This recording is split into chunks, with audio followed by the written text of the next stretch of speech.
सियासत की iron lady Maryam Nawaz का दबंग वार, भारत के उड़ गए होश। मरियम नवाज का, ये पूर्व प्रधानमंत्री नवाज शरीफ की बेटी हैं और ये कह रही हैं कि हमारे पास न्यूक्लियर बम है। मेरे पिता ने ये न्यूक्लियर बम पाकिस्तान को दिया था।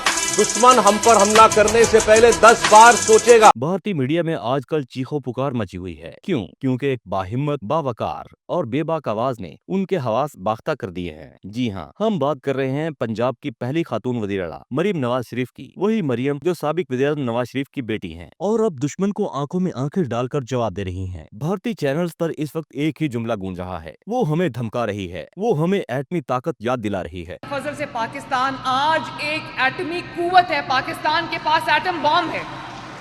मरीम नवाज ने अपने हालिया खिताब में वाज़े अल्फाज में कहा, हमारे पास एटम बम है। मेरे वालिद ने धमाके करके दुनिया को बताया कि हम कोई कमजोर कौम नहीं, दुश्मन हमले से पहले 10 बार सोचेगा। बस फिर क्या था? भारतीय एंकर्स का रंग फट, तबसरा निगारों का लहजा लर्जा और पूरा मीडिया खौफ के साए में डूब गया। कोई कह रहा है ये खातून तो बहुत खतरनाक है, तो कोई चीख रहा है ये पाकिस्तान की आयरन लेडी है, संभल जाओ। सवाल ये है कि आखिर भारतीय मीडिया इतना खौफजदा क्यों है? क्या सिर्फ एक औरत की ललकार से भारत की हवा निकल गई, या फिर मरीम नवाज की बातों में वो सच छुपा है जो दुश्मन को बर्दाश्त नहीं? ये पहला मौका रही जब मरीम नवाज ने दिलेराना अंदाज में दुश्मन को आईना दिखाया हो। लेकिन इस बार भारत को शायद अंदाजा नहीं था कि नवाज शरीफ की बेटी उसके ख्वाब भी लर्जा देगी। आखिर में सिर्फ एक पैगाम, ये नई क़यादत है, नया पाकिस्तान है और अब दुश्मन को हर बार सोचना पड़ेगा, 10 बार नहीं 100 बार।